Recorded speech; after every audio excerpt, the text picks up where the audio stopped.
നമസ്കാരം. എല്ലാ മാന്യ സുഹൃത്തുക്കൾക്കും സിനിമ എന്ന യൂട്യൂബ് ചാനലിന്റെ ഏറ്റവും പുതിയ വീഡിയോയിലേക്ക് സ്വാഗതം. ഞാനിന്ന് നിങ്ങൾക്ക് മുമ്പിൽ വന്നിരിക്കുന്നത് കഴിഞ്ഞ ദിവസം പുറത്തിറങ്ങിയ പുഷ്പ 2 എന്ന് പറയുന്ന ചിത്രത്തിന്റെ വളരെയധികം ഞെട്ടിക്കുന്ന ബോക്സ് ഓഫീസ് കണക്കുകൾ നിങ്ങളുമായിട്ട് പങ്കുവെക്കാൻ വേണ്ടിയാണ്. കൃത്യമായിട്ട് ഞെട്ടിക്കുന്ന ബോക്സ് ഓഫീസ് കണക്കുകൾ എന്ന് തന്നെ പറയേണ്ടിയിരിക്കുന്നു. അതേ രീതിയിലുള്ള കണക്കുകൾ കേരള ബോക്സ് ഓഫീസിൽ ഒട്ടും തന്നെ അത്ഭുതപ്പെടുത്തിയില്ല. ചിത്രം രണ്ടാം ദിവസം വളരെ വലിയ ഒരു വീഴ്ച വീണിരിക്കുന്നു. ഞാൻ ആദ്യ ദിവസത്തെ കളക്ഷൻ പറഞ്ഞപ്പോൾ പറഞ്ഞ അതേ രീതിയിൽ തന്നെ ഇപ്പോഴും പറയുന്നു.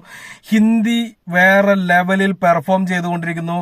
മൊത്തം 2 ദിവസത്തെ കളക്ഷനിൽ തെലുങ്ക് കളക്ഷനേക്കാൾ മുകളിലേക്ക് ഹിന്ദി വന്നിരിക്കുന്നു. രണ്ടാം ദിവസത്തെ കളക്ഷൻ നോക്കുമ്പോൾ ഓൾമോസ്റ്റ് തെലുങ്കിൽ കളക്ട് ചെയ്തതിന്റെ ഡബിൾ എമൗണ്ട് ഹിന്ദിയിൽ നിന്ന് കളക്ട് ചെയ്തിരിക്കുന്നു. അതായത് ഹിന്ദിയിൽ പുഷ്പ 2 എന്ന് പറയുന്ന സിനിമ ഒരു ഐതിഹാസിക ഹിറ്റിലേക്ക് പോയിക്കൊണ്ടിരിക്കുന്നു. ഓൾറെഡി 2 ദിവസം കൊണ്ട് ഹിന്ദിയിൽ നിന്ന് മാത്രം 100 കോടിക്ക് മുകളിൽ കളക്ഷൻ നേടിയ ചിത്രം എനിക്ക് തോന്നുന്നത് 300 കോടിക്ക് മുകളിൽ വന്ന് നിൽക്കുമെന്നാണ്. അതേ രീതിയിലുള്ള പോസിറ്റീവ് റിവ്യൂസും പോസിറ്റീവ് റെസ്പോൺസും തിയേറ്റർ റെസ്പോൺസും എല്ലാം തന്നെ നിങ്ങൾക്ക് ഇപ്പോൾ ജസ്റ്റ് യൂട്യൂബിൽ സെർച്ച് ചെയ്താൽ കിട്ടും. വളരെ പോസിറ്റീവായിട്ടാണ് ഹിന്ദിക്കാർ ഈ ചിത്രത്തെ എടുത്തിരിക്കുന്നത്.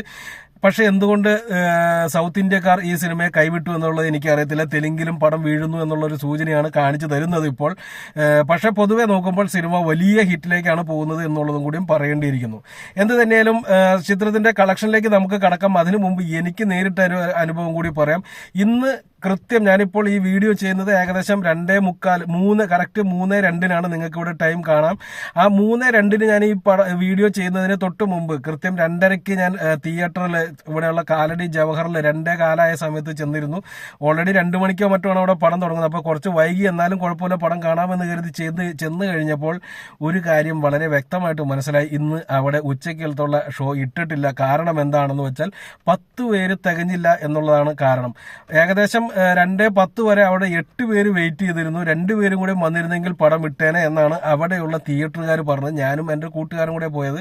ഞങ്ങൾ ഏതാണ്ട് ഒരു 5 മിനിറ്റ് വൈകി പോയി. അല്ലെന്നുണ്ടെങ്കിൽ പടം ഇട്ടേനെ. ആ ഗതിയാണ് ഇവിടെ കേരളത്തിൽ. ഇത് ഞാൻ നേരിട്ട് അനുഭവിച്ച കാലടി ജവഹറിൽ ഇന്ന് തിയേറ്ററിൽ ഷോ ഇല്ല. നിങ്ങൾക്ക് പോയി ചെക്ക് ചെയ്യാവുന്നേ ഉള്ളൂ.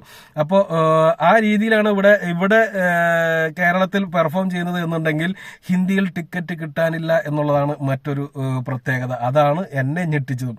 പിന്നെ ബുക്ക് മൈ ഷോയിൽ ഇന്നലെ നിങ്ങൾ കണ്ടിട്ടുണ്ടാവും. ഓരോ മണിക്കൂറിലും 1 ലക്ഷത്തിന് മുകളിൽ ടിക്കറ്റുകളാണ് ബുക്ക് ചെയ്തുകൊണ്ടിരുന്നത്. കഴിഞ്ഞ 2 ദിവസമായിട്ട് ഇന്ത്യയിലെ ട്രെൻഡിങ്ങിൽ നമ്പർ 1 ആയിട്ട് നിൽക്കുന്നതും പുഷ്പ 2 എന്ന് പറയുന്ന സിനിമയാണ്. നമുക്ക് അതിന്റെ കളക്ഷനിലേക്ക് കടക്കാം. ആദ്യ ദിവസം പുഷ്പ 2 എന്ന് പറയുന്ന സിനിമ 282.9 കോടി രൂപ വേൾഡ് വൈഡ് ആയിട്ട് കളക്ഷൻ നേടി എന്നുള്ള റിപ്പോർട്ടുകൾ പുറത്തു വന്നിരുന്നു. അത് നിങ്ങൾ അറിഞ്ഞതാണ്. രണ്ടാം ദിവസത്തെ കണക്ക് വേൾഡ് വൈഡ് ആയിട്ട് 134.6 കോടി രൂപയാണ് കിട്ടിയിരിക്കുന്നത്. സ്വാഭാവികമായിട്ടും ഉണ്ടാവുന്ന ഒരു ഇടിവ് മാത്രമാണ് ഇവിടെ കാണാൻ സാധിക്കുക എന്നുള്ള കാര്യം കൂടി എടുത്തു പറയേണ്ടതുണ്ട്. ഓരോ റീജിയൻ വെച്ച് നോക്കുമ്പോൾ വലിയ ഇടിവുകൾ കാണാമെന്നുണ്ടെങ്കിൽ പൊതുവായിട്ടുള്ള കാര്യങ്ങളിൽ നോക്കുമ്പോൾ സ്വാഭാവികമായിട്ടും ഉണ്ടാവുന്ന രണ്ടാം ദിവസത്തെ ഡ്രോപ്പ് മാത്രമാണ് ഈ 134 കോടി 60 ലക്ഷം രൂപയിലേക്ക് വന്നു നിൽക്കുമ്പോൾ മനസ്സിലാക്കേണ്ടത്. ഇനി അത് 2 ദിവസം കൂടി വേൾഡ് വൈഡ് കളക്ഷൻ നോക്കുകയാണ് എന്നുണ്ടെങ്കിൽ 417 കോടിക്ക് മുകളിൽ 417.5 കോടി എന്ന് പറയുന്നത് 417 കോടിക്ക് മുകളിൽ ചിത്രത്തിന് 2 ദിവസത്തെ കളക്ഷനുമായിട്ട് നോക്കുമ്പോൾ കിട്ടിയിട്ടുണ്ട്. 417 കോടി രൂപ 2 ദിവസത്തെ വേൾഡ് വൈഡ് കളക്ഷൻ വന്നിരിക്കുന്നത്. മറ്റൊരു പ്രധാനപ്പെട്ട ഒരു കാര്യം എടുത്തു പറയേണ്ടത് എന്താണെന്ന് വെച്ചിട്ടുണ്ടെങ്കിൽ നെറ്റ് കളക്ഷൻ, ഇന്ത്യക്കകത്തെ നെറ്റ് കളക്ഷൻ നോക്കുന്ന സമയത്ത് ആദ്യ ദിവസം 175 കോടി രൂപയാണ് ഫസ്റ്റ് ഡേ കളക്ഷനായിട്ട് വന്നത് എന്നുണ്ടെങ്കിൽ രണ്ടാം ദിവസം 90 കോടി 10 ലക്ഷം രൂപയാണ് രണ്ടാം ദിവസം ഇന്ത്യക്കകത്ത് നിന്ന് നെറ്റായിട്ട് വന്നിരിക്കുന്നത്. ഓൾമോസ്റ്റ് 50% ഡ്രോപ്പ് ഇന്ത്യക്കകത്ത് നിന്ന് നമുക്ക് കാണാൻ സാധിക്കും. അത് ഒരല്പം ഇതാണ്, കൂടുതലാണെന്ന് തന്നെ പറയേണ്ടിയിരിക്കുന്നു. ഓൾമോസ്റ്റ് ഒരു 40% രണ്ടാം ദിവസത്തേക്ക് ഡ്രോപ്പ് സാധാരണയായിട്ട് കാണുന്നത്. ഇത് അതിൽ കൂടുതലായിട്ട് ഒരല്പം കൂടുതലായിട്ട് കാണുന്നുണ്ട് എന്ന് തന്നെ പറയേണ്ടിയിരിക്കുന്നു. ഇനി ഓരോ ഏരിയയിലെയും കളക്ഷൻ നമ്മൾ തിരിച്ചു നോക്കുകയാണ് എന്നുണ്ടെങ്കിൽ തെലുങ്കിൽ രണ്ടാം ദിവസം കളക്ഷൻ നേടിയിരിക്കുന്നത് 27 കോടി 10 ലക്ഷം രൂപയാണ്. അത് വലിയ ഒരു ഇടിവ് തെലുങ്കിൽ നമുക്ക് കാണാൻ സാധിക്കുമെന്നുണ്ടെങ്കിൽ തമിഴിൽ 15.5 കോടി രൂപയാണ് തമിഴിൽ രണ്ടാം ദിവസം ഉണ്ടായിരിക്കുന്നത്. ഏകദേശം 50% അടുത്ത ഡ്രോപ്പ് രണ്ടാം ദിവസം തമിഴ്നാട്ടിൽ നിന്ന് സംഭവിച്ചിട്ടുണ്ട്. കേരളത്തിൽ 1 കോടി 90 ലക്ഷം രൂപയാണ് ഉണ്ടായിരിക്കുന്നത്. ഏകദേശം 80% ആദ്യത്തെ 6, ഇതിപ്പോൾ 2, ഏകദേശം 60-70% ഡ്രോപ്പ്. ഞാൻ കാൽക്കുലേറ്റ് ചെയ്ത് നോക്കേണ്ട ഒരു ഏകദേശം ഒരു 60-70% ഡ്രോപ്പാണ് കേരള ബോക്സ് ഓഫീസിൽ രണ്ടാം ദിവസം ഉണ്ടായിരിക്കുന്നത്.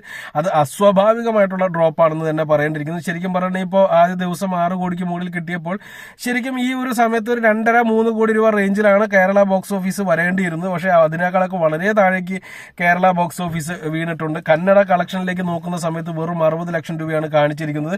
കന്നഡ കളക്ഷൻ എന്ന് പറയുന്നത് കർണാടകയിൽ നിന്നുള്ള കളക്ഷൻ അല്ല, കന്നഡ ഭാഷ സംസാരിക്കുന്ന സിനിമയ്ക്ക് കിട്ടിയ കളക്ഷനാണ്. ഇനി നമ്മൾ ഹിന്ദിയുടെ കളക്ഷൻ പറയുന്നത് ഞാൻ അല്പം മാറ്റിവെച്ചതാണ്, അത് വൈകി പറയാമെന്ന് കരുതി. ഹിന്ദി ബോക്സ് ഓഫീസിൽ രണ്ടാം ദിവസം കളക്ഷൻ നേടിയിരിക്കുന്നത് 55 കോടി രൂപയാണ്. 27 കോടി 10 ലക്ഷം രൂപയാണ് രണ്ടാം ദിവസം തെലുങ്കിൽ, ആന്ധ്രാപ്രദേശും തെലുങ്കാനയിൽ നിന്നും കർണാടകയിൽ നിന്നും കൂടി തെലുങ്ക് സംസാരിക്കുന്ന സിനിമയ്ക്ക് ലഭിച്ചിരിക്കുന്നത് എന്നുണ്ടെങ്കിൽ ഹിന്ദി വേർഷന് മാത്രമായിട്ട് ലഭിച്ചിരിക്കുന്ന 55 കോടി രൂപയാണ്. അതായത് 27 കോടി 10 ലക്ഷത്തിന്റെ ഇരട്ടി എന്ന് പറഞ്ഞാൽ 54 കോടി 20 ലക്ഷമേ ആവത്തുള്ളൂ. അതിനേക്കാളും കൂടുതൽ ആണ് രണ്ടാം ദിവസം ഹിന്ദിയിൽ നിന്ന് മാത്രമായിട്ട് ചിത്രത്തിന് നേടിയെടുക്കാൻ സാധിച്ചത്.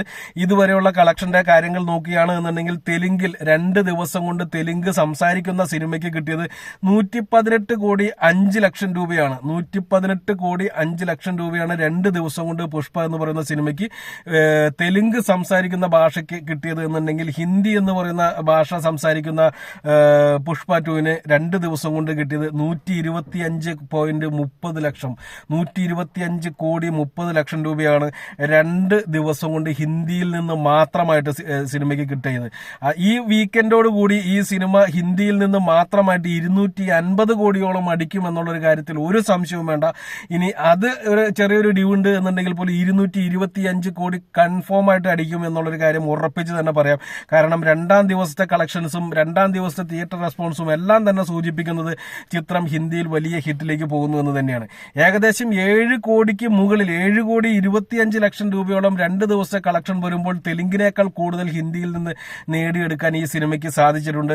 തെലുങ്ക് ഡിസ്ട്രിബ്യൂട്ടർമാരെ പൈസ തിരിച്ചു പിടിക്കുന്നതിനെ കുറിച്ച് തലപോയിച്ചുകൊണ്ടിരിക്കാൻ സാധ്യതയുള്ള ഈ നിമിഷത്തിൽ ഹിന്ദിയിൽ പ്രോഫിറ്റിന്റെ എണ്ണം കണക്ക് കൂട്ടാനുള്ള തയ്യാറെടുപ്പിലായിരിക്കും അവിടെ ഡിസ്ട്രിബ്യൂട്ടർ എടുത്തിരിക്കുന്ന ആളുകൾ എന്നുകൂടി പറയേണ്ടതുണ്ട്. എന്ത് തന്നെയാലും ഡിസ്ട്രിബ്യൂഷൻ വിറ്റുപോയ റേറ്റുകളൊക്കെ പുറത്തു വന്നിട്ടുണ്ട്. 650 കോടി രൂപയ്ക്കാണ് എല്ലാ സ്റ്റേറ്റുകളിലും എല്ലാ ഭാഷകളിലുമായിട്ട് സിനിമയുടെ ഡിസ്ട്രിബ്യൂഷൻ വിറ്റുപോയിരിക്കുന്നത്. ഓൾറെഡി ആ ഒരൊറ്റ കാര്യം കൊണ്ട് തന്നെ പ്രൊഡ്യൂസർക്ക് ഇരട്ടി ലാഭം ലഭിച്ചിട്ടുണ്ട് എന്നുള്ളൊരു കാര്യം ഓർക്കുക. തിയേറ്ററിൽ റിലീസ് ചെയ്യുന്നതിന് മുമ്പ് തിയേറ്റർ റൈറ്റ്സ് വിറ്റുപോയ കാര്യത്തിൽ കൊണ്ട് മാത്രം ഈ ചിത്രത്തിന്റെ പ്രൊഡ്യൂസർക്ക് ഇരട്ടി മുടക്കുമുതലിന്റെ ഇരട്ടി ലാഭം കിട്ടിയിട്ടുണ്ട്. നെറ്റ്ഫ്ലിക്സ് ചിത്രത്തിന്റെ റൈറ്റ്സ് എടുത്തു എന്നുള്ള റിപ്പോർട്ട് ഇന്നലെ തന്നെ പുറത്തു വന്നിട്ടുണ്ട്. 270 കോടി രൂപയ്ക്കാണ് നെറ്റ്ഫ്ലിക്സ് 45 ദിവസം കഴിയുമ്പോൾ പുഷ്പ 2 എന്ന് പറയുന്ന സിനിമ പ്രദർശിപ്പിക്കുന്നതിന് അനുമതി മേടിച്ചിരിക്കുന്നത്. 45 ദിവസം കഴിയുമ്പോൾ എന്ന് പറയുമ്പോൾ ജനുവരി ആദ്യത്തെ ഒരു ഫസ്റ്റ് ഹാഫോട് കൂടി തന്നെ ജനുവരിയുടെ ആദ്യ ഭാഗങ്ങളിൽ തന്നെ ചിത്രം നെറ്റ്ഫ്ലിക്സിലൂടെ പുറത്തു വരാനുള്ള സാധ്യതയുണ്ട്. 270 കോടി രൂപയ്ക്കാണ് റൈറ്റ്സ് വിറ്റുപോയിരിക്കുന്നത് എന്നുള്ളതും കൂടി ഓർക്കുക. എന്ത് തന്നെയാലും തിയേറ്റർ റൈറ്റ്സ് 650 കോടിക്കും നെറ്റ്ഫ്ലിക്സിൽ നിന്ന് 270 കോടിക്കും ചിത്രം വിറ്റുപോയപ്പോൾ 2 ദിവസം കൊണ്ട് ബോക്സ് ഓഫീസ് കളക്ഷനായിട്ട് 417 കോടി രൂപ കിട്ടിയിട്ടുണ്ട്. കണക്കുകൾ സൂചിപ്പിക്കുന്നത് സിനിമ ഓൾറെഡി ബ്ലോക്ക് ബസ്റ്റർ ഹിറ്റാണ് എന്നും അതുപോലെ തന്നെ പ്രൊഡ്യൂസർക്ക് ഓൾറെഡി പ്രോഫിറ്റ് ആണ് എന്ന് ഈ കണക്കുകൾ പറയുമ്പോൾ തന്നെ നിങ്ങൾക്ക് മനസ്സിലായിട്ടുണ്ട്. അപ്പോൾ ഇങ്ങനെയുള്ള ഒരു സിനിമ തിയേറ്ററിൽ നെഗറ്റീവ് റിവ്യൂസ് കിട്ടുകയും കേരളത്തിൽ വലിയ ഇടിവ് സംഭവിക്കുകയും തമിഴ്നാട്ടിൽ ഒരു ശരാശരി ലെവലിലുള്ള ഇടിവ് സംഭവിക്കുകയും തെലുങ്കിൽ അല്പം അസ്വാഭാവികത തോന്നുന്ന രീതിയിലുള്ള ഇടിവ് സംഭവിക്കുകയും ചെയ്തു നിന്നപ്പോൾ ഹിന്ദിയിൽ സൂപ്പർ ഡൂപ്പർ ഹിറ്റിലേക്ക് പോയിക്കൊണ്ടിരിക്കുന്നു. എന്തൊരു വിരോധാഭാസം എന്ന് മാത്രമേ പറയാനുള്ളൂ. എന്താണ് നിങ്ങൾക്ക് ഇതിനകത്ത് പറയാനുള്ളത്? താഴെ നിങ്ങളുടെ ഓരോരുത്തരുടെയും കമന്റുകൾ പ്രതീക്ഷിക്കുന്നു. അതുപോലെ തന്നെ തെലുങ്കിൽ നിന്ന് അല്ലെങ്കിൽ ആന്ധ്രയിൽ നിന്ന് കാണുന്ന കുറെ ആളുകൾ നമ്മുടെ ചാനലിൽ കാണുന്നുണ്ട്. അവർ അവിടുത്തെ റിപ്പോർട്ടുകളൊന്ന് നിങ്ങളുടേതായിട്ടുള്ള രീതിയിലൊന്ന് പറഞ്ഞു തന്നാൽ കൊള്ളാം. കാരണം തെലുങ്കിലുള്ള റിപ്പോർട്ടുകളൊക്കെ കാണുന്നുണ്ട് എങ്കിലും ഒന്നും മനസ്സിലാവാറില്ല എന്നുള്ളതാണ് സത്യം. ഓക്കെ, അപ്പോൾ അടുത്ത നമുക്കൊരു മറ്റൊരു വീഡിയോ ആയിട്ട് വീണ്ടും കാണാം. അതുവരെ നന്ദി, നമസ്കാരം.